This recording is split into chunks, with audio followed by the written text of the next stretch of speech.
বুমগুলো নিচে করেন ভাই। এখনো পর্যন্ত যেটুকু খেলা হয়েছে আমার মনে হয় যে মেসি একটু বেশি ভালো খেলেছে। আর্জেন্টিনার বাকি স্ট্রাইকাররা আর একটু ভালো খেলতে পারতো, তাহলে হয়তো আরো আরো অন্তত একটি গোল হতে পারতো।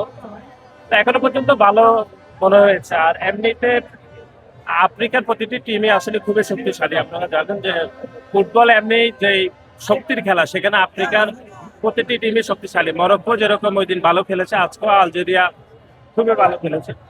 তো আমরা আশা করতেছি যে সেকেন্ড হাফে অন্তত আরো 2টি গোল হলে খুবই ভালো হবে। তাহলে আমরা 3-0 গোল ইনশাল্লাহ আর্জেন্টিনা জিততে পারবে বলে আমি আশাবাদী। ভাই এক্সামিশন নিয়ে আপনার কি বলার আছে? এবার ষষ্ঠবারের মতো ব্রাজিল আসবে এবং ষষ্ঠবারের মতো বিদায় নেবে এবং হেক্সা সফল হবে আশা করতেছি। ষষ্ঠবারের মতো বিদায় নেওয়ার মাধ্যমে হেক্সা সফল হবে বলে আশা করতেছি ব্রাজিলের জন্য।